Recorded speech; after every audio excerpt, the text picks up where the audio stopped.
বিধানসভার মতো লোকসভাতেও রাজ্যে দেখা গিয়েছে সবুজ ঝড়। একাধিক আসনে বিজেপিকে ধরাশায়ী করেছে তৃণমূল। তবে ভোট পর্ব মিটতেই রাজ্যের একাধিক জায়গায় ভোট পরবর্তী হিংসার ঘটনা ঘটে চলেছে। অভিযোগ, সিংহভাগে আক্রান্ত হচ্ছেন বিজেপির নেতা কর্মীরা। ভোটের ফল বেরোনোর পর অশান্ত হাওড়ার ডোমজুর বিজেপি কর্মীর বাড়িতে রাতভর ভাঙচুর, বোমা বাজে। তাকে প্রাণে মারার হুমকি দেওয়া হয়েছে বলেও অভিযোগ। এই ঘটনার পর এলাকায় রীতিমতো উত্তেজনা ছড়িয়েছে। হাওড়ার ডোমজুর থানার অন্তর্গত যোধগিরি এলাকায় বিজেপি কর্মীর বাড়িতে ভাঙচুর, বোমাবাজি মঙ্গলবার গভীর রাতে ঘটনাটি ঘটে।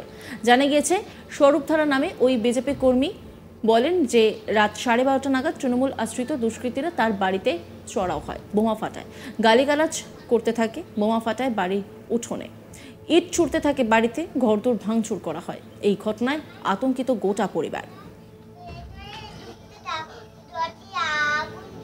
এখানে ঢুকেছে, পাঁচিল টপকে ঢুকে সেই গ্রিল ফিরে ঠিক হয়েছে। আমার পা ভাঙা, আমি পা ভাঙাই পড়ে আছি। আর এই যখন পড়ে গেল কালকে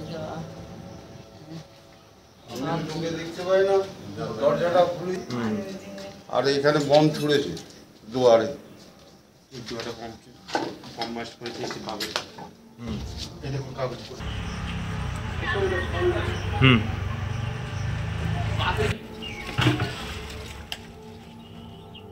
ওই বিজেপি কর্মী আরও অভিযোগ করেন, তাকে প্রাণে মারার হুমকিও দেওয়া হয়েছে। বিজেপি কর্মী স্বরূপধারা, তিনি কি বলছেন শোনাবো আপনাদের। আমি বিজেপি পার্টি করি। গত রাত্রে টিএমসি দুষ্কৃতীরা আমার বাড়িতে এসে প্রথমে বম ফাটায়, আমার বাড়ির দৌড়েতে বম ছোড়ে, আর বাড়িতে খুব ইট পাটকেল ছড়াছড়ি করে, গালিগালাজ করে, আর আমাকে গালিগালাজ করে, আমাকে নাম ধরে ডাকাডাকি করে, আমাকে বলে বেরিয়ে। আমাদের প্রতিবেশীরা পাশে বাড়ির প্রতিবেশী 12:30টার সময় এসেছে, 12:30 পরে এসে খিস্তি গালিগালাজ করে, বম ফম মারে, বম ফম ফাটায় বাড়ির ভেতরে, আর ইট পাটকেল ছুঁড়ে বাড়ির টালি ফাড়ি সব ভেঙে কারণ হচ্ছে আমি বিজেপি কর্মী, আমি একটা বিজেপি মেম্বার আছি 29 পার্টে, সেই জন্য আমাকে এরকম দুষ্কৃতীরা এই করেছে। এখন খুব আতঙ্কিত হয়ে আছি। আমার বাড়িতে 4 বছরের মেয়ে, আমার কালকে মেয়ে খুব কোঁককে কেঁদে উঠেছে বমের আওয়াজে। মেয়েকে আমরা কাঁদতে দিইনি, আমরা মুখ টিপে রেখে দিই ভয়েতে। আর 4 তারিখে আমাকে একটা ছেলে বলে যে গোপাল কর্মকার, যে আমাকে বলে যে তোকে 4 তারিখে পরে 4 তারিখে পর কেটে কুচ্ছে নুন দেবো। এর আগে আমাকে ঠেট করে যে বিজেপি পার্টি ছেড়ে দেন, নাহলে পা ভেঙে দেবো। আমাকে এরকম ঠেটের পর ঠেট করে। হ্যাঁ, কালকে ওই জন্য হলো।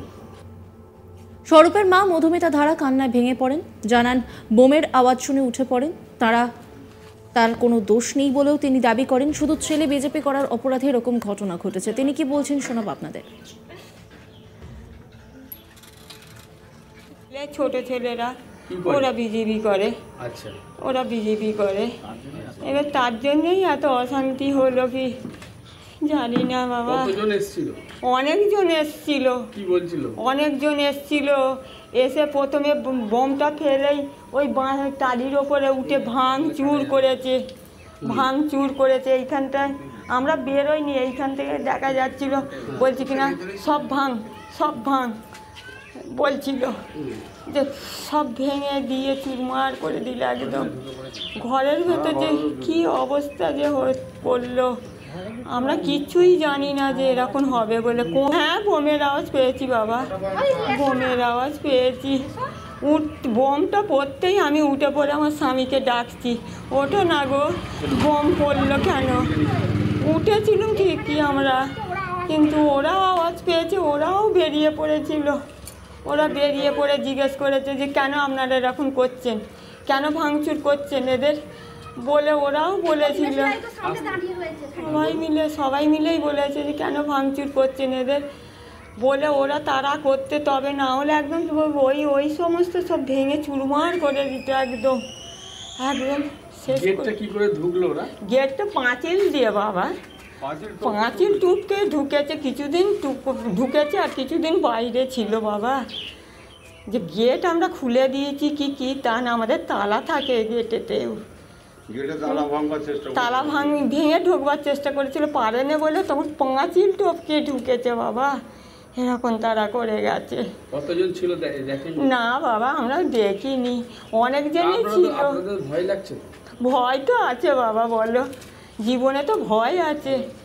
আজকে ওই ছোট মেয়েটা তাকেও সেও আমার আজকে বোধ আমি ঠাকুমা হয়ে কী বলবো, তোমরা বোধ হয় ঠাকুমা হয়ে আমি বলি কী বলবো, আমার শিশুটাকে ওইকে বার করে দিতে পেরেছিল, আমি পারিনি বার করতে, আমি পারিনি। কোনো দোষী নয়, কোনো দোষী নয়, আমরা ছেলে হ্যাঁ বিজেপি করতো, সেই জন্যই কি হামলা? আমি জানি না। রাজ্যের খাদ্য প্রক্রিয়াকরণ দপ্তরের মন্ত্রী অরূপ রায় বলেন, কোন রকম অশান্তির ঘটনা বাঞ্ছনীয় নয়। দলের কর্মীদের সংযত থাকার জন্য বলা হয়েছে, হিংসা নয়, উন্নয়নের মাধ্যমেই তৃণমূল এগিয়ে যাবে। কি বলছেন তিনি, শোনাব আপনাদের। না, এটা বাঞ্ছনীয় নয়। আমি মাননীয় মুখ্যমন্ত্রী মমতা বন্দ্যোপাধ্যায় তিনি নিজে বলেছেন বদলা নয় বদল চাই, এবং তাকে সামনে রেখে আমরা কখনোই কালকেও বরং আমাদের বিরোধী দল তারা ভেবেছিল তারা রাজ্যে স্বর্গ জয় করে ফেলেছে, তারা বোধহয় রাজ্যে সব কটা আসন দখল করে ফেলবে, এরকম একটা মনোভাব ছিল। এবং তারা কালকে যে মনোভাব নিয়ে বুথের মধ্যে কাউন্টিং সেন্টারের মধ্যে যা ব্যবহার করেছে, খানিকক্ষণ পরে যদিও 4-5 রাউন্ড হওয়ার পর তারা চুপসে গেছে, কিন্তু এইগুলোতেই তাদের ক্যারেক্টার মানুষের কাছে বুঝে যায়। কিন্তু আমরা আমাদের কর্মীদের সংযত রেখেছি, তাদের বলেছি কোনো রকম অশান্তি নয় এবং কোনো রকম হিংসে নয়, শান্তির মধ্যে দিয়ে আমরা উন্নয়নের কাজ করি। এই নিয়ে একটি রিপোর্ট তুলে ধরেছেন আমার কলিগ বৈদ্যনাথ, দেখাবো আপনাদের। ভোটের ফল বেরোনোর পর অশান্তির ঘটনা হাওড়ার ডোমজোর থানা অন্তর্গত যোধগিরি এলাকায়। বিজেপি সমর্থক স্বপন ধারার বাড়িতে ভাঙচুর ও বোমাবাজির অভিযোগ। স্বপন ধারা তিনি জানিয়েছেন যে রাত প্রায় 12টা নাগাদ তারা আওয়াজ পেয়ে উঠে বসেন, তার উঠোনের সামনে ইট পাটকেল ছোড়া হয়, এমনকি বোমাবাজি করা হয়, তার বাড়িতে ভাঙচুর চালানো হয়। তারা জানিয়েছেন যে শুধুমাত্র বিজেপি করার জন্য এই ধরনের তার উপর হামলা চালানো হয়েছে। রাত প্রায় 12টা নাগাদ তৃণমূল আশ্রিত দুষ্কৃতীরা তারা এসে তার বাড়িতে চড়াও হন ও ভাঙচুর চালায়, এমনই অভিযোগ তিনি জানিয়েছেন। গোটা ঘটনার জেরে আতঙ্কিত রয়েছেন গোটা পরিবারের তরফ থেকে জানানো হয়েছে তারা কোনো কাজ করেননি, তারা শুধু তার ছেলে বিজেপি করে বলে এই ধরনের ঘটনা তাদের সঙ্গে ঘটানো হয়েছে। নজর রাখুন আজ তাক বাংলার ইউটিউব স্ট্রিমিংয়ে।